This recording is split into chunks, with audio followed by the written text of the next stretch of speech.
And a very warm welcome. You're joining us here at Hyde Park on Other Derana 24. This week's episode of Hyde Park, we're dedicating to Sri Lanka's approach towards inventions, innovations, science and technology. How much of an effort do we put to research? Is research necessary? How much of emphasis should Sri Lanka, whether it's the private sector, government or education itself, should give to innovation, inventions, and especially the development of science and technology into Sri Lanka? To discuss all this, we have just the right person, a Sri Lankan, an individual of Sri Lankan origin who has given so much to the world, a holder of almost 30 patents globally in the United States and internationally, someone who introduced some key medical interventions globally. Sri Lanka's Ambassador of Science, Technology and Innovation, Dr. Bandula Wijay. A very warm welcome to you. Thank you. Dr. Bandula Wijay, once again, I must mention, an inventor, entrepreneur in biomedical engineering, and again, holder of close to 30 patents globally and internationally. Dr. Wijay is from Batadua, Sri Lanka originally, but you traveled to the United States. Yeah, first India and then India, United States. We've had this discussion before, but I think tonight I hope to dedicate this conversation to the future of Sri Lanka's innovation, science, technology, and the research factors that how much Sri Lanka should invest in this. But before that, I know you've introduced another invention has been introduced to the world. Yeah. We're very proud to talk about it. Okay. So this year was an interesting year. We started on a project in about January of this year. And someone contacted me and said, can we work together on some project? And after I sat down, had a cup of coffee with him, we decided, okay, let's do it. People, can have a heart attack and they faint, and then you get the emergency technicians to come and pad him, AED, pad him, get the heart started, and then take him to the hospital and the intensive care. Maybe in the night, again, the heart stops and the nurse has to run with the crash cart and redo it. And also people with what is known as arrhythmia, so where the heart, instead of pumping properly, it has arrhythmia. So to resolve this, the only option now available is this padding process and a very old technique of putting a catheter through the jugular vein into the heart and pacing from within the heart.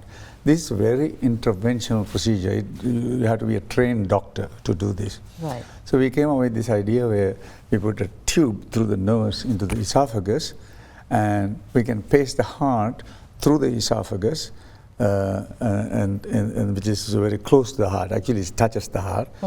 So we can pace at very small current, 15 milliamperes, very low voltage, and with that we can pace the heart to get the heart running. So minimal properly. Intervention, as you say, not as... It's an intervention, but can be done by the EMT, can be done by the medical assistant, can be done by the nurse, or can be done by any doctor.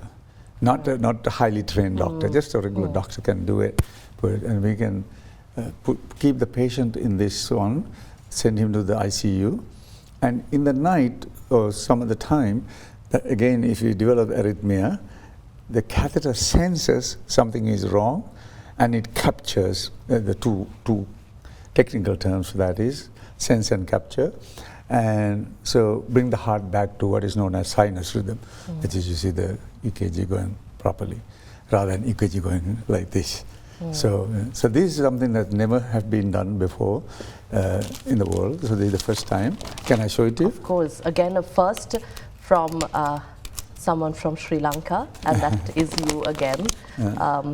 You've introduced stents to the world. If you can explain that too, a medical intervention that has saved millions of lives globally. Angioplasty, so this is easy catheter. Yes. Just put it through the nose into this, into the esophagus. Anybody can do it. And this is now It has to go patented through in the United States? No, it has to go through approval. But after we develop, I mean, this is one of the fastest projects I have done. We started in January, February time. We finished in July. We did 3 animals, 3 pigs, and then we attended a conference, and the acceptance for this was enormous, just widely accepted, and we basically, the company was bought. Was bought. So wonderful. This is one of the fastest I have done. This is the 5th company I have developed. So this is one of the fastest. And at my age, I don't want to keep doing it in the point that commercialize is a little bit of a heavy load. So it's better to sell to somebody and move on. So. But that will save, again, be helpful in saving many lives. Yeah. So how does this work? As soon when someone has a heart attack or arrhythmia. Okay. So I guess when people talk about me, they talk about angioplasty and stents. Yes. I think in a few years when they talk about me, they will say, oh, this is the guy who developed this esophageal pacing catheter. So this will become standard of care in the world. I mean, it's a matter of time. Amazing. This is not available now. So this is the first time that anybody has done this. So we are very proud of it. And we as Sri Lankans, we're very proud that you've been, your innovations, your inventions have been the reason for many lives to survive. You mentioned that some would remember you now for angioplasty or stents. Tell us about that innovation. Is that the biggest that has helped save lives? Angioplasty started in about 1978. This was I just finished my PhD and I started on that. So I was one of the first few people who developed the balloon. The balloon that we developed in 78 was not good enough. It didn't meet the standards. And but this thing was progressing slowly. In about 1984, the balloon we developed was good. In fact, actually the balloon was developed in my kitchen. How was that? Oh, well, I got the tubing from somewhere, and then I had a little fixture and boiled some water and asked my wife to hold it, and I made the first balloon in the kitchen. And after that, we built a machine to build the balloon. With that, I left my job and started a company called Lyoko. And we were the first to invent what is known as active perfusion angioplasty. Right. So when you use an angioplasty balloon, you clog the artery for a short time. So artery has a lesion, that means the buildup of calcium and cholesterol, and we call it plaque. And when you put the balloon and inflate the balloon, you basically shut the artery. If this clog is very close, which we use the word proximal, then much of the heart muscle is involved. So then the heart muscle doesn't get oxygenated blood during the procedure, and the patient feels chest pain, a lot of chest pain. And the electrocardiogram has major changes, so-called ST changes, ST elevations. So this is not good for the patient. So we took the patient's own blood from his renal vein, from the kidney, and using a disposable pump, we pumped the blood to the other side of the lesion. So this was the first time this was done. So when we presented that in various conferences, it was overwhelmingly became very popular. So our company, when we made the product, we couldn't get FDA approval quickly, but we did get approval in Japan quickly, so we sold in Japan first. And Japanese, the income that was coming was good income coming from there. Then we sold in Europe, and then we got approved in the United States, then we started selling in the United States and the rest of the world. Were you the same when you were in Bandula in Sri Lanka, coming up with new inventions and innovations? No. But I was a tinkerer. I was a little hands-on kid building all kinds of gadgets when I was little. So when this was going on, it became very popular, and we got well known in the world in this field. Then the stents came. So when you put a stent into the lesion, it takes like 20-30 seconds to put the stent. Right. You are not shutting the blood supply off for too long. You just take the stent is on the balloon, you put the right location, inflate it, and the stent get delivered, take the balloon out. The whole process is less than a minute. So you're not shutting the blood supply. So our invention became less important because you're not holding this balloon open for a long time. Right. So that business slowly became less, but the stents came. So I wasn't the first person to invent the stent, but the first stents had a lot of problems. They were short, they were stiff, they did not go through the tortuosity. And so then there was this race to come up with a stent that is long, 25 millimeters, rather than 8 millimeters, the first stents, and flexible. So they made stents that are long but flexible, didn't have the strength. Or they made this one that has strength, is not flexible. You cannot go the tortuosity. So I invented this so-called nested loop stent, and that has the strength and the flexibility. Overwhelmingly became very popular. And when the patent got issued, within a week, I have already developed the stent. Right. But patents take time, about 4 years. So during that 4 years, I developed the stent. The day the patent got issued, within a week, it was sold. So again, we're very proud, the pride of Sri Lanka. Now, these, your inventions, you found a way to commercialize them.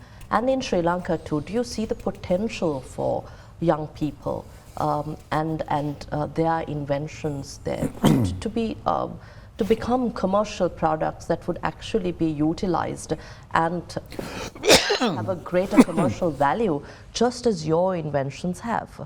So this is a very important question.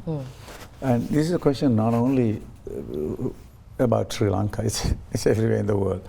In the Texas Medical Center, which we are in Texas Medical Center, largest medical center in the world. Right. There are so many different incubators, and there are so many startup companies. So somebody who wake up in the morning out of bed, and you're rolling in the bed and you're thinking of something, and great idea, and this person then jumps out of the bed and says, oh wow, I got a great idea, I must develop it, this is worth millions and billions of dollars, so this art thought comes to it, and they jump into developing. This is very common. It happens in America, it happens here, it happens in other parts of the world. So what in my various talks, discussions, I tell is, before you start on a project, think of these two words, the need and the impact, okay? So should we do the things that are needed? Yes, definitely if there's a need, we must work on it. But then you also have to look and see, is the need big enough, okay? Now, let's say in the area that you live, there is somebody who makes hoppers. Is there a need? Because people want to buy hoppers, okay? Yes, there's a need. What impact do you have? You don't have a huge impact by making hoppers, okay? Or you come up with a solution, there is a need, but the need does not pay the bill, does not have an impact in humanity, okay? You have to be careful about this word need though. Okay. Now, if you go back a few years, let's go back to before the computers were, okay? And I was there, 1975, 76, 78, I was a graduate student at University of Southern California. My eyes didn't see the need for MS-DOS, the software that controlled the computer at the time. Now it's Windows, right? Yeah. Windows. But Bill Gates' eyes saw that there is a need, but most people didn't see the need, but he saw the need, and then he saw the impact that can have, right? Every computer in the world works off of this software. Even in China, they use Windows DOS, Windows software. So you see the need, and then also at the same time you have to say, what's the impact? There are a lot of things that are needed, but should you work on everything that is needed? No. You have to work on things that have a great impact on humanity. Good example is, of course, software, the Windows. Look at this iPhone, okay? Did anybody other than Steve Jobs see that need? Probably not. Steve Jobs saw that need. And he realized, if I have this done, that someday every person carrying, walking around is going to carry an iPhone or something similar to iPhone. There have been copies of the iPhone later, that's okay. But he's the one who came up with that need, right? So this person, Sri Lanka or any other part in the world, had to analyze this thing. Is there a need? What is the impact of that need? Okay, so when we going forward in this country, we have to look at it. The country must develop things that have a great impact on our economy, not necessarily just meeting a need that is there, but has a great impact on our economy. Do you think Sri Lanka's infrastructure, the facilities that we have and the support, the kind of network that Sri Lanka has so far can help and support these inventions be commercialized? You spoke about the need and impact. Beyond that? Here's the answer. Now, we know each other for almost 10 years. I had companies, this is my 5th company I built 5th company. But later on in my life, after that hurricane that came and destroyed our company site, we came home. This was developed in my office, in my house. So do we need a huge facility? No, you need the right idea. You need the right skill set. You need the right know-how. You need the ambition to solve a problem. Of course, you have to identify the need and impact, and then you need these things in order to come up with the idea. You asked me whether Sri Lanka has the resources? Absolutely. When I talk to people in Sri Lanka doing something, they said, oh, we need to buy a land, we need to build a building, we need to have a facility. I said, no, that's the last thing you want. Just do it in your garage, build the prototype, test it, make sure it works. You come to that point, then you go and rent a small space and do it there. That's what I did, by the way. I started my business. My first business was started in my garage. I sold my first technology from my garage. The CEO of the company, it's a big company, it's a huge company in America. He came, I picked him up at the airport, drove it to my garage, he came into my garage to buy my invention. So, no, this concept of, this glamour concept is something you have to get rid of. It's not the glamour that sells it, it's the product that sells it. The initial idea, the product, Yeah. how do you really link with the investor? You spoke about, the investor, the CEO of the company that bought your product. You drove him to the airport. But here in Sri Lanka, the opportunity to link with investors to commercialize inventions. This is a problem for everybody, even for the startup companies in the United States. This is a challenge. So there are many ways that you do. For example, let's take the case of angioplasty. When we were working on angioplasty, during angioplasty, I tagged along with a gentleman by the name Dr. Paolo Angelini. He became my partner. Paolo Angelini is a very well-known, famous cardiologist. So he knows a lot of cardiologists in the world, in the United States, in Europe, in Italy, a lot of cardiologists. So one few phone calls said, Bandula and I are doing this. Bandula is coming to Paris next week. Please have a meeting with him. So I go and present my case to some well-known doctor in Paris or some doctor in Rome, some doctor in Amsterdam. So once I talk to these people, they then tell me their input, whether they like it or they don't like it. So I build my confidence by talking to the end user. And once you get to that point, then the word gets around to the big companies, and before you know, you're going to get a phone call from them saying, I heard from Dr. So-and-so from Rome that you guys are developing something like this. We'd like to talk to you about it. You made the connection. And then you take your crude prototype, which we had at the time was a crude prototype, but this is a fun finished product. But those days what I had was a crude prototype, take it to them and show them. and convince them this is it, this is the future. At the time we talked to them, this active profusion angioplasty was not heard of. And they think, wow, that's a great idea. So then the funding is easy. So, so the other thing is, remember I said that I had Dr. Angelini? Mm-hmm. Let's say you make a cricket ball, new cricket ball. Okay, can you sell this cricket ball to the international cricket market?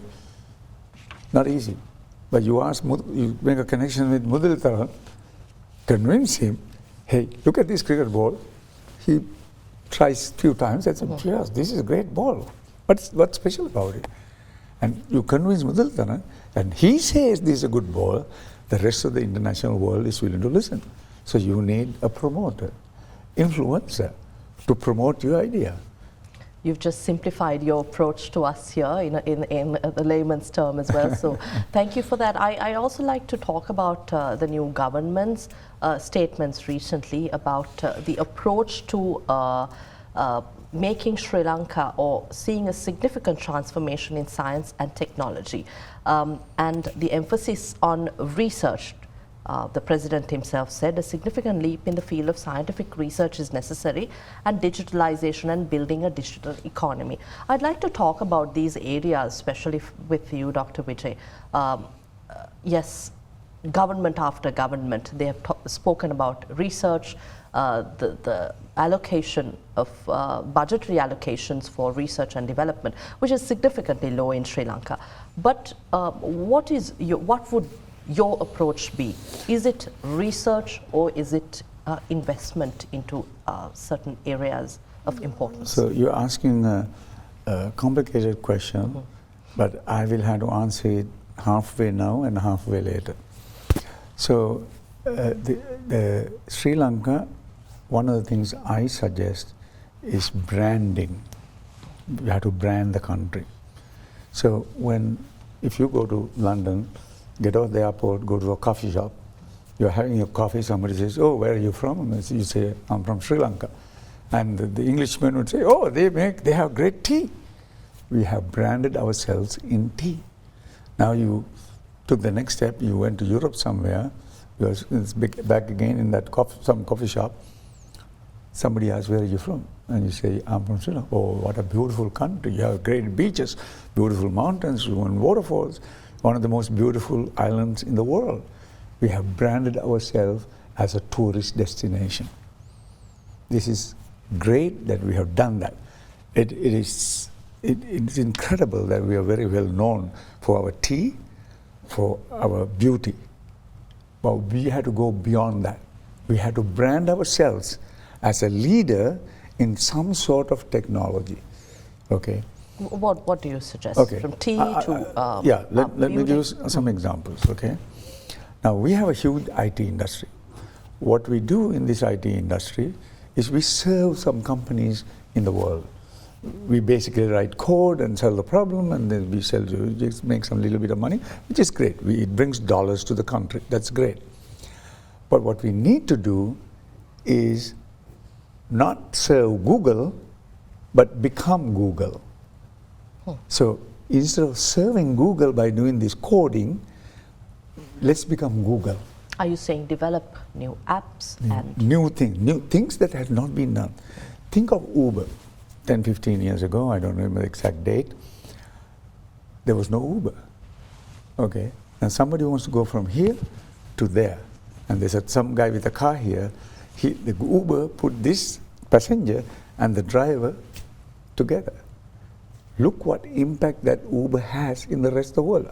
When I'm here, I use Uber. When I'm in China, I use Uber. In the United States, of course, I drive my own car.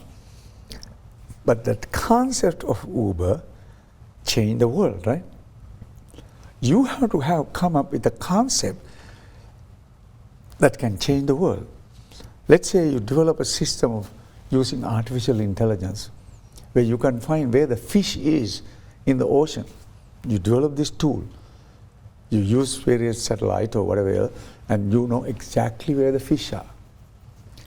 You develop this technology, then you can sell it to Japan, you can sell it to China. So you can sell this technology, right? And we branded ourselves as the country that developed the Uber for fish. So what you're also saying, Dr. Wijay, is that we can be the leader in selling information or precision information or of certain, whether it's the fish, whether it's environment, through high-tech AI and technological decision making, so that other countries can benefit and Sri Lanka millions. Branding. We have to brand ourselves. Now, this is just an example, what I just gave, the fish example. Now, how do we do this? One of the most important things to do is the digitization of the economy. I came to Sri Lanka in this month, in December. I was invited by the university SLICT as the keynote speaker because they had a conference on digitization of the economy. I gave 2 speeches there, one in the night at a dinner, and next day in a big audience about digitization of the economy. Okay? This is one of the things the government has already undertaken. This is something I fully stand behind, this government policy. By digitization of the economy, the country that has really done well is China. No other country has come to the level of China when it comes to this. You buy a cup of coffee, you use WeChat. You go buy a bus ticket, you use a WeChat. You buy a train ticket, you using WeChat.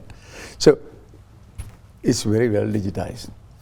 If we are able to buy a cup of coffee using app, let's call it LankaChat, okay, not WeChat, LankaChat, and you buy your bus ticket. So when you get into the bus, you have to pull your cash out, you know. So if you do that, for every transaction that happens, approximately 200 to 300 rupee transaction, you take a 1 rupee out of it. And you take that 1 rupee into a fund. You will earn about 1 billion rupees a month if you take this 1 rupee. Now, depending on how much the transaction is, if it is a 2 rupee transaction, you don't want to take a 1 rupee out. You take a small amount out, maybe 10 cents out. It's a 100 rupee transaction, 1,000 rupee transaction, you may make 2 rupees out. But when you take that out, you put it into a fund, not by the government. Let the fund go to a private fund manager. Let him put the fund in the stock market. So other people can now invest more money into this fund, and you trade the fund. Now we use this fund to support the startup scene. So there are, as I am here, I have met so many startups, some very credible startups, but they have no money. So but this fund can fund these startups, okay? Out of 100 startups, maybe 80 of them will fail, but that's okay. That is the number that we have in the United States also. Not every startup is successful. They fail. But the 10 startups that are successful will bring income to support the fund. And the fund is in the stock market. It can pay dividends. So people who invested money, including the 1 rupee that we took out, they will also get dividends on it. Right. The private people who invested will also get dividends on it. So with this fund will grow by itself. At the same time, it's funding the startups. Of these startups, of the 100, the 10 that will succeed have to be the ones that put Sri Lanka on the map in the world, branding. So you only fund these ideas that will brand Sri Lanka as a nation that is known for particular thing, like tea, like tourism, like artificial intelligence, like medical devices, a treatment for cancer based on Ayurvedic medicine. So it doesn't matter what it is, but so long as we are the best in the world and we are the branded country for that particular purpose. You mentioned, while you mentioned how Sri Lanka should look at branding, you mentioned treatment for cancer using Ayurveda or pharmaceutical or even medical services in Sri Lanka, that Sri Lanka could be the leader for all these services. Is that possible? The fund that I'm talking about, billion rupees a month, okay, plus the other investors coming in, we can go and near the airport, we can build a 1,000-bed modern hospital, okay, and we employ some of the best doctors there.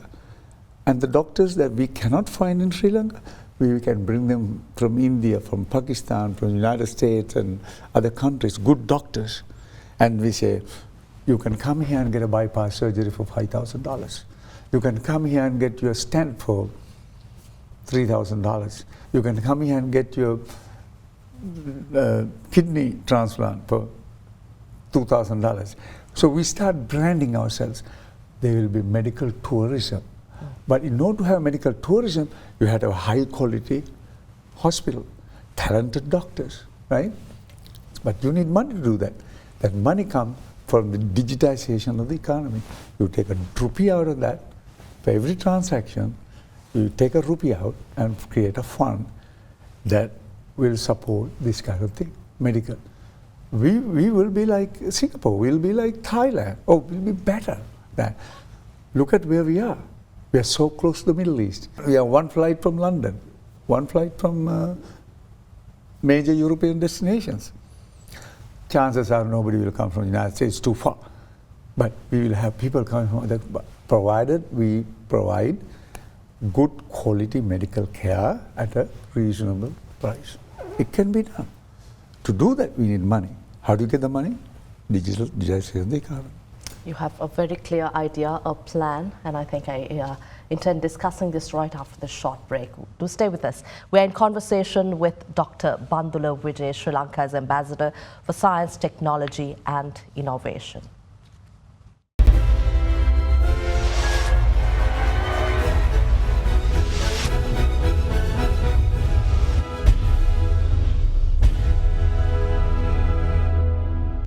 And a very warm welcome. Once again, we are in conversation with Dr. Bandula Wijay, Sri Lanka's Ambassador for Science, Technology and Innovation, and the holder of close to 30 patents in the United States and globally, internationally. Dr. Wijay, you mentioned about how Sri Lanka can be the leader of many services, provided that we brand ourselves properly, effectively.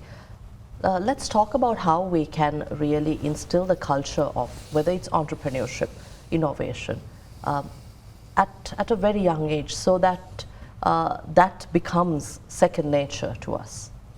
So, in order to do these things, you need skill sets. You need a workforce with the right skill set. The question is, are we providing a workforce with this right skill set? We are a blessed nation. When I come here to Sri Lanka and when I give a talk in front of my audience, I look at these people. They are brilliant people. They are bright minds, tremendously intelligent people, okay? But the issue that we have is, it's like go to Ratnapura district, digging a hole and getting a rock. We don't know whether this rock is a gem or just a piece of rock. Granite. We don't know. We have to have the skill set to know, is it a gem or is it a piece of rock? We don't have that skill. Then let's say we have that skill. We take it out. Unless we cut and polish it properly, that is not going to shine properly. It's not going to glitter. If it doesn't have the right cut, it has no value. And that is called education. First, we should be able to identify the gem. Do we have a system to identify the gem? I don't think the A-level exams or the O-level exams is a way to identify the gem. And once we identify the gem, we send them to the universities, we cut and polish it. Are we creating this brilliant mind into somebody with a lot of skill set? I don't think we are doing it yet. So in order to do this, we have to improve our education. We have to improve our education from the kindergarten going up, and from at the top at the university going down. But if you start here and go up, it will take 20 years to change. We can't wait that long. So while we are going from bottoms up, we also have to have a top down so we can improve this quickly. You suggest a dual approach, bottom up, top down, yeah. from kindergarten, again, university level Down. How do you suggest this? Is this a curricula that we have to look at? Yeah. Or to develop that skill set? So, as you know, I went to school in India. Education is very fundamental, not theoretical, fundamental. Fundamental education builds the core values in you. When you think of a problem, you are thinking in terms of fundamentals, not theory. Okay. Then I went to the United States, where the education is very practical. So I came with an education system with a fundamental way, think in terms of fundamental basis, and the United States taught me how to think in practical ways. Okay. But my understanding of education happened much later. I got married, I had 2 kids. So when my kids went to the kindergarten, 1st grade, 2nd grade, 5th grade, 12th grade, university and so on, and I saw how they were being educated by the US system. And it is that observation that made me understand the value of the education that they have been going through.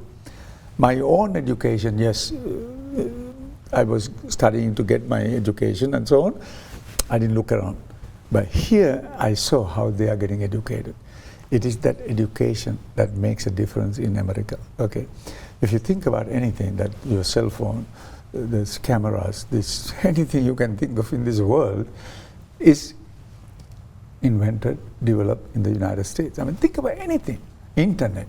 Okay, whatever technology you see today in the world, 99% of that has been done in the United States. And you have to ask the question, why United States? Why not Europe? Why not China? Why not Japan? Okay?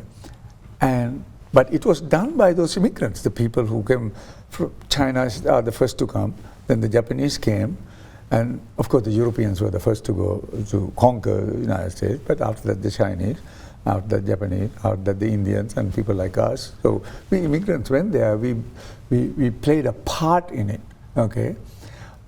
But we played with their tools, not the tools that we carried with us.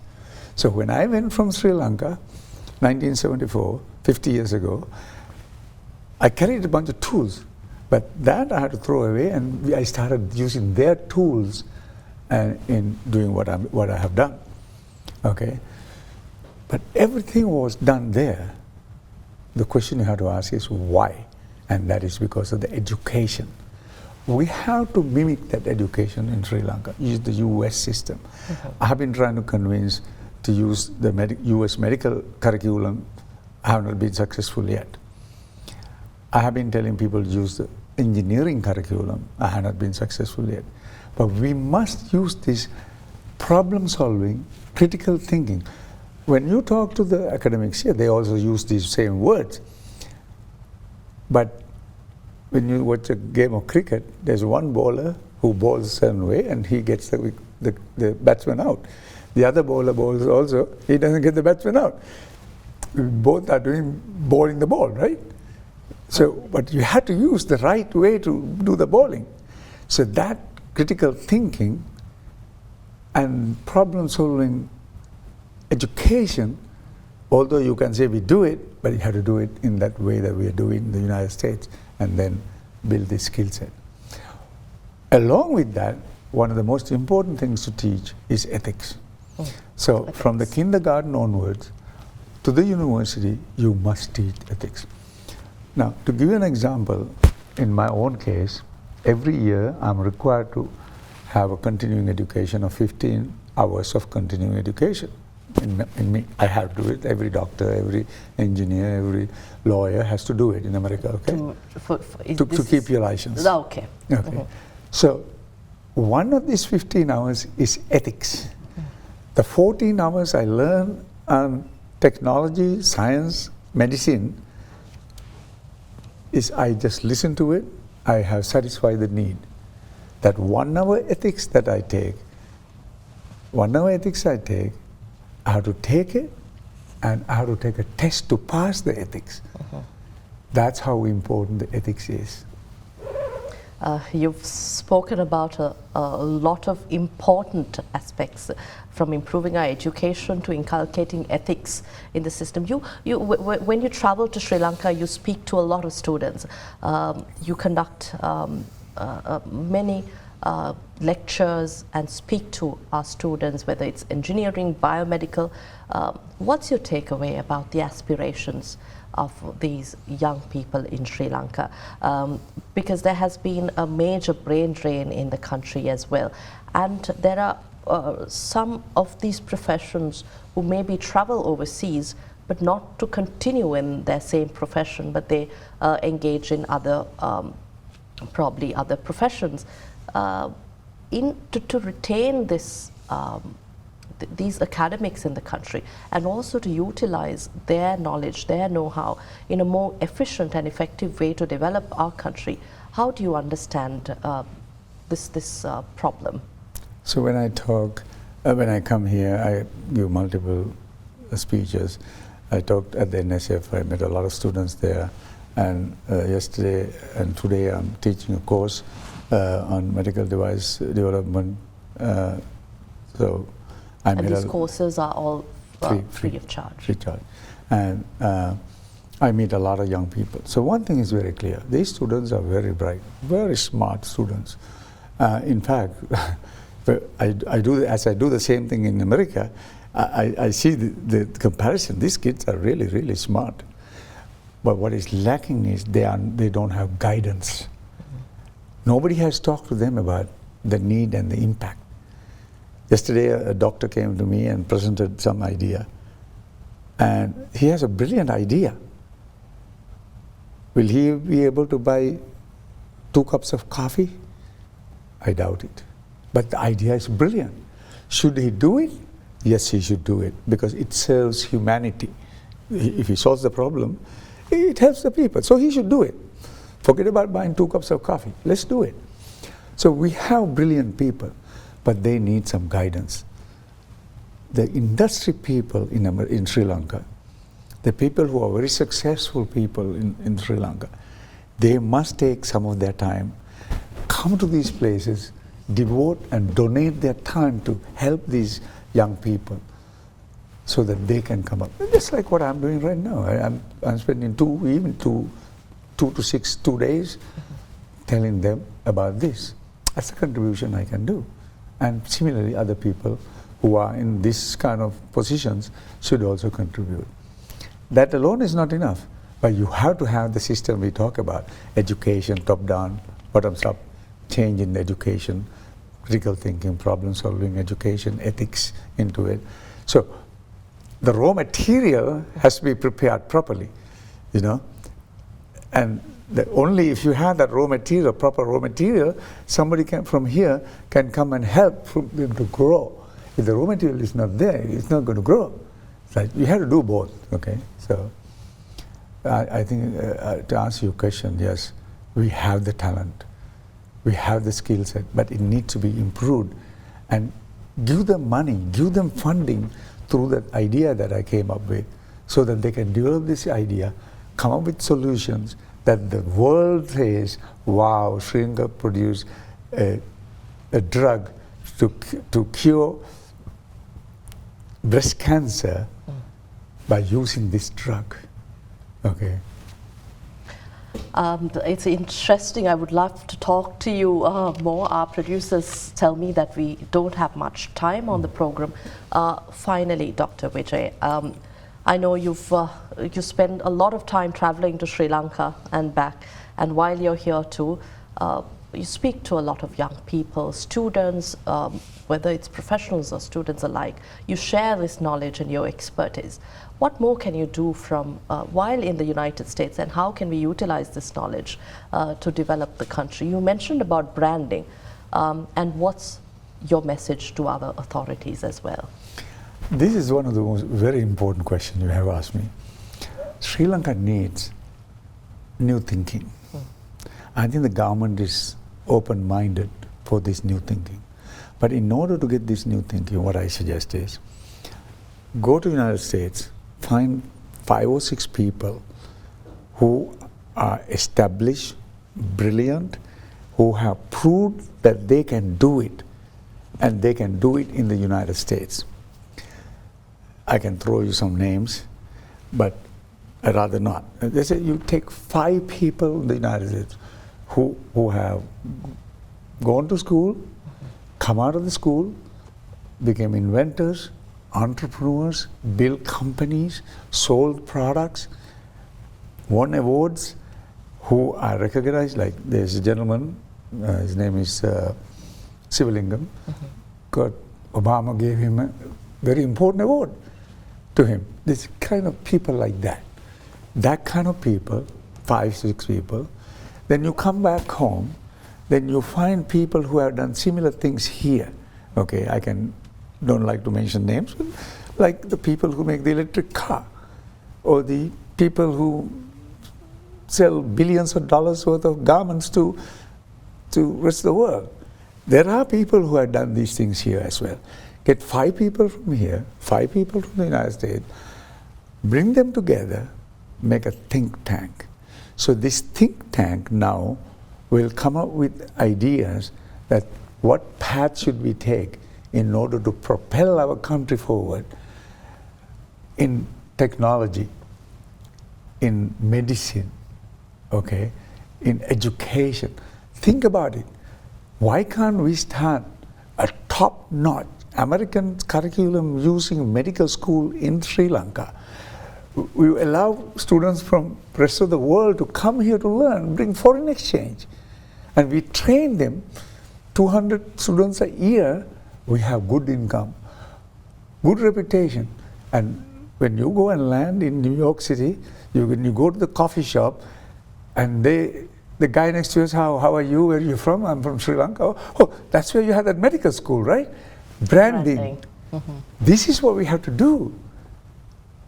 But we have all this resistance to do it. But this is what the new government has to say, forget that. We are moving forward. We are going to set up a medical school where we bring students. Now look, when we go to United States to learn, right? If you take elite schools like Harvard, like USC where I went to, Stanford, they have a quota for foreign students. Like Stanford, every year I understand take about 10, 15 Sri Lankan students from high school here. For what? Because they want, when these students after they graduate, they know that their parents are going to talk about it. Parents in Sri Lanka say, oh, my son graduated from Stanford, he's there. Or when they come back, they become important government officers. So the Stanford brands itself in other countries of the world. They have this quota for other people from other countries. They're branding. Stanford is doing it. Let's do it here. Let's build a top-notch medical school here. Use American curriculum, okay? And the students, when they go back to their own country, they talk about Sri Lanka. You know, I talk about this American curriculum a lot, right. You know.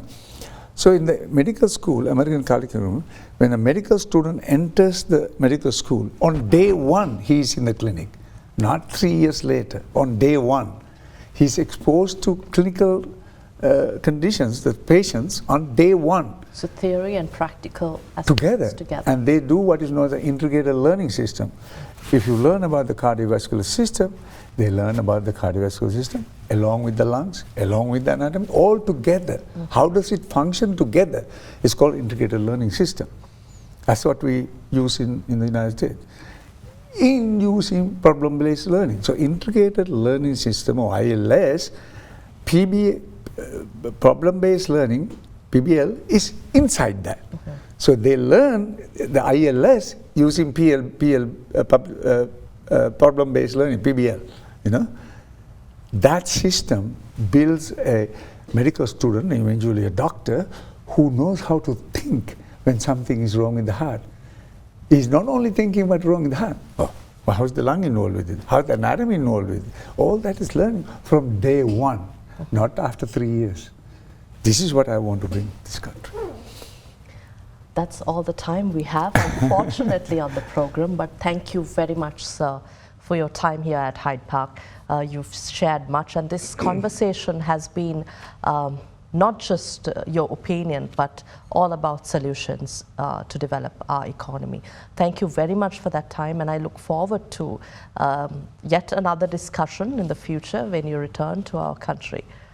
Before I return here, I'd like to invite you to Houston, Texas. We have the largest medical center in the world, and I can take you there. You will see the enormous organization of $100 billion revenue a year, which is huge, I mean, bigger than Sri Lanka, in that small space. It's worthwhile seeing. So I invite you to come, and I can take you there. The Rice University is there, one of the most prestigious universities in the United States, called the Harvard of the South. And 3 miles, 4 miles away, 3 hours away is the University of Texas. Can take you there. So thank you very much. I look forward to that, and I think I should come there with a camera so that we can share this with our viewership as well. And definitely that'll be an eye-opener, and just as much as this discussion is an eye-opener to most of us. And I sincerely hope this discussion is not just yet another discussion that's stored in our archives, but many will take notes from this and look at ways to improve and implement some of those great suggestions that you've shared with our audience tonight. Thank you for having me. Thank you, sir. We've been in discussion with Dr. Bandula Wijay, Sri Lanka's Ambassador for Science, Technology and Innovation, an inventor and entrepreneur in biomedical engineering based in the United States, originally from Sri Lanka, and is the holder, the owner of more than 30 patents in the United States and globally. Thank you for joining us tonight. We'll see you again next week with yet another discussion here at Hyde Park on At Derana 24. Have a pleasant evening. Good night.